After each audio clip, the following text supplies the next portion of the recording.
Hey everyone. आज का हमारा टॉपिक है एरिया एंड पेरीमीटर। तो उसमें हमारा जो फर्स्ट टॉपिक हुआ वो हुआ पेरीमीटर। पेरीमीटर को हम लोग परिमाप बोलते हैं।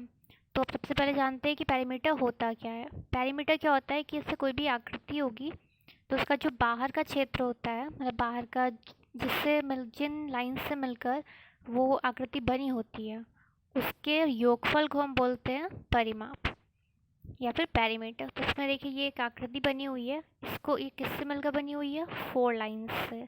तो इनका जो योगफल होगा वो क्या हो जाएगा, परिमाप। किसी भी आकृति की भुजाओं का योगफल। यह आयत है, इसमें 4 भुजाएं हो गई, तो इन चारों को आप आपस में जोड़ दो, परिमाप आयत का आ जाएगा। फिर ये स्क्वायर है, स्क्वायर में भी 4 लाइन्स हैं, चारों को आप आपस में जोड़ दो, आपका पेरीमीटर आ जाएगा। त्रिकोण में 3 लाइन्स होती हैं, तो आप 3 लाइन्स को आपस में जोड़ देंगे। कोई भी फिगर बनाओ, अगर मान लीजिए यहाँ पे आपको 5 लाइन्स का भी फिगर दिया हुआ है तो आप उन सबको जोड़ दोगे। जैसे कि यहाँ पर ये एक फिगर बना दिया हमने। अब इसमें सबकी जगह नंबर्स लिखे होंगे। ये टोटल 10 लाइन्स हैं, तो इन 10 लाइन्स का आप आपस में जोड़ दोगे। फिर जोड़ने पे जो आंसर आएगा वो आपका हो जाएगा पेरीमीटर। ठीक है, तो सबसे पहले यहाँ पे देखते हैं पेरीमीटर ऑफ रेक्टेंगल। तो बुक में या कहीं पे भी आपको फॉर्मूले लिखे हुए मिल जाएंगे। रेक्टेंगल का पेरीमीटर का फॉर्मूला होता है P = 2 L + B। स्क्वायर में होता है 4 इंटू साइड, ट्रायंगल में होता है 3 इंटू साइड। तो आपको ये याद करने की ज़रूरत नहीं है क्योंकि कभी कभी भूल भी सकते हैं। तो आप बस इतना याद रखो कि अगर हमें परिमाप निकालना है तो जो भी हमारा फिगर दिया हुआ है, मतलब आकृति दी हुई है, उसमें जितनी साइड्स हैं उसको आप आपस में जोड़ दो। आपको ये फॉर्मूला नहीं याद आ रहा है, कोई दिक्कत नहीं है। आपको आयत का परिमाप निकालना है, आप सीधे सीधे जितनी भी लाइन्स है उसको आपस में जोड़ कर लिख दो। ये लेंथ होगी, फिर ये भी लेंथ होगी, ये ब्रेथ होगी और ये ब्रेथ होगी।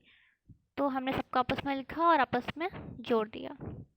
फिर स्क्वायर में क्या होता है, स्क्वायर में भी 4 लाइन्स होती है, तो अब इसको भी 4 बार लिख दो और जोड़ दो, आंसर आ जाएगा।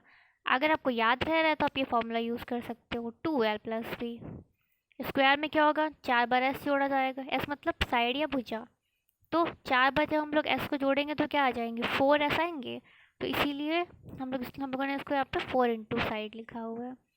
जहाँ पे भी नंबर और कांस्टेंट, नंबर चर और संख्या के बीच में कोई भी साइन नहीं होता है, उसका मतलब होता है इंटू, इसलिए मैंने यहाँ पे इंटू करके भी लिख दिया। फिर यहाँ पे हुआ त्रिकोण। अब त्रिकोण में 3 साइड्स होती हैं, तो हमने उनको आपस में जोड़ दिया। अब 3S को जोड़ेंगे तो क्या आएगा, 3S ही तो आएगा। अब यहाँ पे भी इसको हम लोग 3 इंटू S लिख सकते हैं। अब इसी तरीके से आपका क्वेश्चन है, किसी आयत का परिमाप ज्ञात करो जिसकी लंबाई 10 मीटर तथा चौड़ाई 8 मीटर है। अब ये आपको एक आकृति दिख रही होगी, ये क्या है, आयत, जिसमें लंबाई 10 है और जो चौड़ाई है वो 8 है। अब अगर चौड़ाई इधर 8 है तो इधर भी 8 होगी, और अगर यहाँ 10 है तो यहाँ भी 10 होगी। मैंने यहाँ पे फॉर्मूला लिखा हुआ है P = 2 L + B।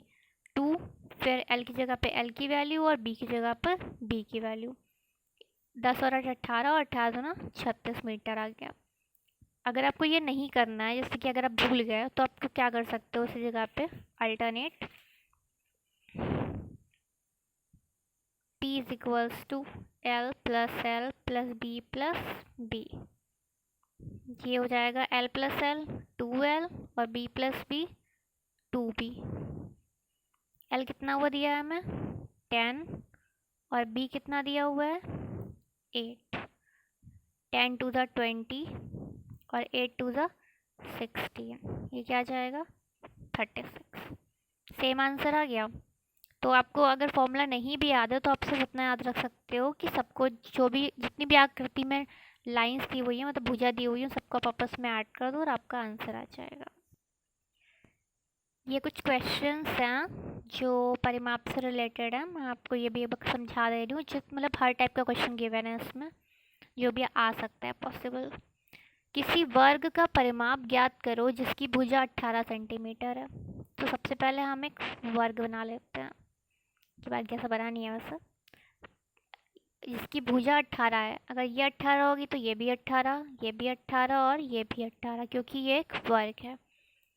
अब पैरामीटर निकालना है हमको। P is equals to 18, 18, 18 plus 18, क्या आ जाएगा 72।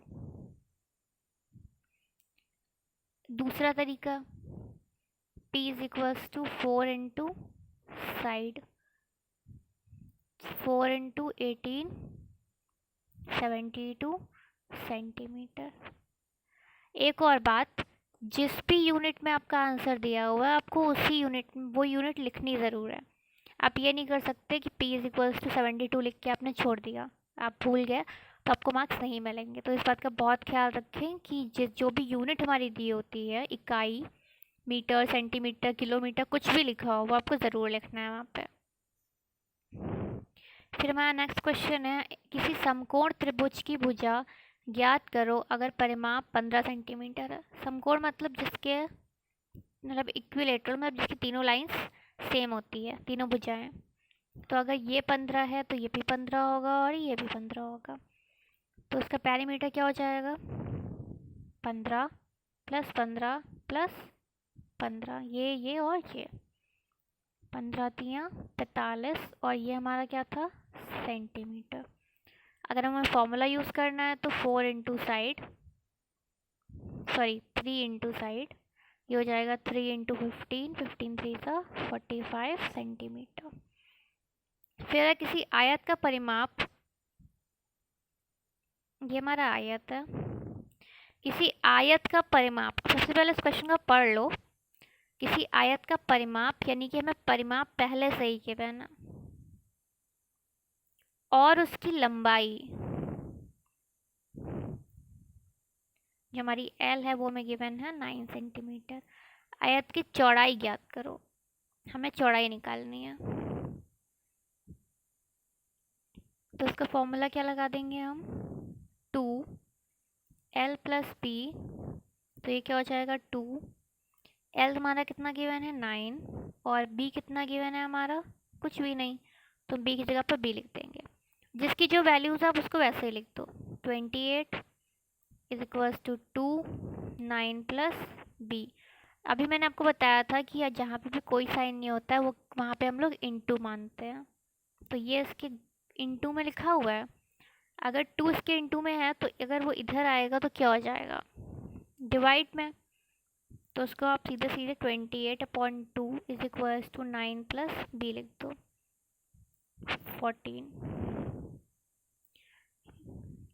14 is equals to 9 plus B। ये हो गई हमारी एक चर वाली समीकरण। जैसे मैंने आपको बताया था एक चर वाली समीकरण डिवाइड बन गई है। देखो अब इसको क्या करना है, B को तो आप अपनी जगह पे रखा रहने दो, 14, ये 9 है, इधर प्लस में, इधर आएगा तो माइनस में।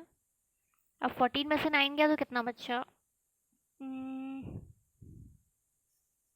5 और सेंटीमीटर। यह आ गया हमारा आंसर। ठीक है, तो अगर आपको कोई क्वेश्चन ऐसा भी गिवन है कि हाँ आपको पैरामीटर जो मतलब परिमाप है वो 28 दिया हुआ है और लेंथ निकालनी है, सेम केस आप करोगे जब आपको ब्रेथ निकालनी होगी। जैसे कि आपको यहाँ पे ब्रेथ गिवन हो 9 सेंटीमीटर और आपको लेंथ ना गिवन हो, तो भी आप सेम फॉर्मूला रखोगे, L की जगह पे आप वो कर दोगे, L ही लिखा रहने दोगे और B की जगह पे आप 9 कर दोगे। ठीक है, जो वैल्यू सबसे पूछी जाए वो आप लिखो और फिर आप उसको इस तरीके से सॉल्व कर दो।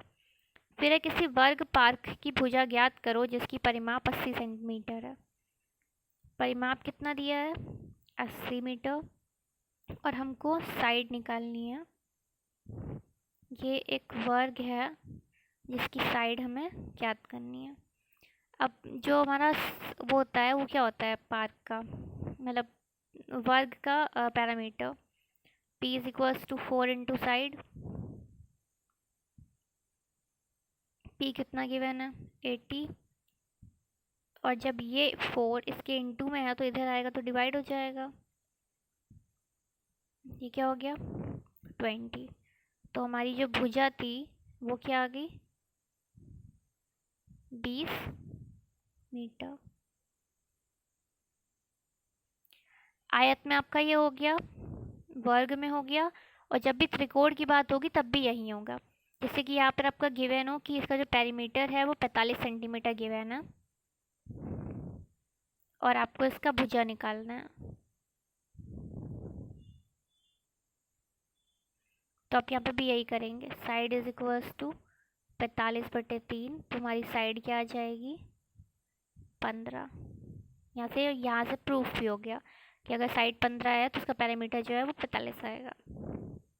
ठीक है, तो अगर आपको साइड गिवन है और पैरामीटर निकालना है तो आप ऐसे सॉल्व कर सकते हो, और अगर आपको पैरामीटर गिवन है और साइड निकालना है तो आप ऐसे सॉल्व कर सकते हो। आई होप आपको ये समझ आ गया होगा। अगर कोई डाउट हो तो आप मुझे बता सकते हो। ठीक है, थैंक यू।